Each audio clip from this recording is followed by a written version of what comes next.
Hello, അപ്പോൾ ഇത് നമ്മുടെ ഏട്ടൻ്റെ കല്യാണമാണ് കേട്ടോ. നമ്മൾ വളരെ നേരത്തെ ഇല്ലെങ്കിലും ഒട്ടും ലേറ്റ് ആവാതെ തന്നെ എത്തിയിട്ടുണ്ടായിരുന്നു കേട്ടോ. ചെക്കനും ടീമൊക്കെ ഇത് ഇറങ്ങാൻ നിൽക്കുകയായിരുന്നു. നമ്മുടെ ചേച്ചീസൊക്കെ ഇത് അണിഞ്ഞൊരുങ്ങി വന്നിട്ടുണ്ട് കേട്ടോ. കുറേ നാളായി നമ്മൾ ഈ കല്യാണത്തിനുള്ള പ്രിപ്പറേഷൻസ് തുടങ്ങിയിട്ട് കേട്ടോ. ഏത് സാരി എടുക്കണം, ഹെയർ സ്റ്റൈൽ എങ്ങനെ വേണം, അങ്ങനെ ഒരുപാട്.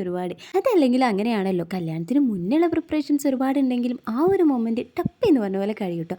അപ്പോൾ ഇതാണ് നമ്മുടെ അപർണേച്ചി, നമ്മുടെ അഭിയേട്ടൻ്റെ ഒരേ ഒരു പെങ്ങൾ. ഇന്ന് ഫുള്ള് മെയിൻ അവളതാണ് കേട്ടോ. അതല്ലെങ്കിലും അങ്ങനെയാണല്ലോ, നമ്മുടെ ആങ്ങളമാരുടെ കല്യാണത്തിനാണല്ലോ നമ്മൾ പെങ്ങന്മാർക്ക് അങ്ങനെയാവാൻ പറ്റത്തുള്ളൂ. അപ്പോൾ അതേ നമ്മുടെ താലികെട്ട് വരുന്ന കടമ്പഴി പുറത്ത് പുന്നാമ്പറമ്പ് ഭഗവതി ക്ഷേത്രത്തിൽ വെച്ചിട്ടായിരുന്നു.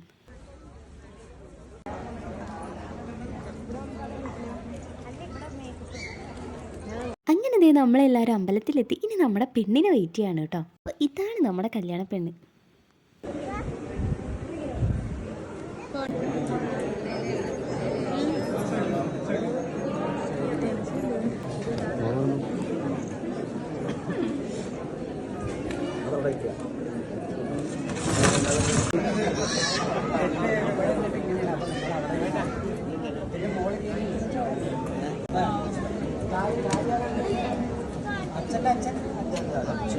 അച്ഛണ്ടല്ലോ ആരെങ്കിലും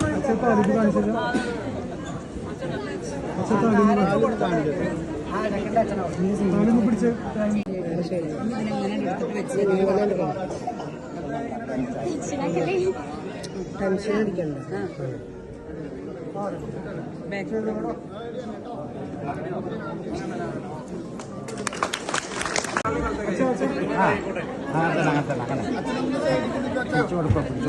ഇങ്ങനെ താലികെട്ടലും വലം വെക്കലും ഫോട്ടോഷൂട്ടൊക്കെ കഴിഞ്ഞപ്പോഴേക്കും ഫിദപ്പിന് നല്ല വിശക്കാൻ തുടങ്ങിയിട്ടു. പിന്നെ നമ്മൾ നേരെ അങ്ങോട്ട് വിട്ടു. അവിടെയാണെങ്കിൽ ഒടുക്കത്തെ തിരക്കായിരുന്നു. ഇങ്ങനെയോ ഉന്തിത്തള്ളി സീറ്റൊക്കെ കിട്ടി സദ്യ കഴിച്ച് പകുതിയായപ്പോഴോ വീഡിയോ എടുക്കേണ്ട കാര്യം ഓർമ്മ വന്നേ. ഇങ്ങനെ സദ്യയൊക്കെ കഴിച്ച് വയറ് ഫുള്ളായതിന്റെ ഹാപ്പിനെസ് ആണ് കേട്ടോ ഇപ്പൊ ഫിദപ്പിന്റെ മുഖത്ത് കാണുന്നത്. അങ്ങനെ ഇനി നമ്മൾ ഇറങ്ങുകയാണ് കേട്ടോ. ആളെന്തായാലും കരഞ്ഞു കോളാക്കിയിട്ടൊന്നുമില്ല. അപ്പൊ എന്തായാലും ഇന്നത്തെ ഇവിടെ ഇത്രയുള്ളൂ. ടാറ്റാ.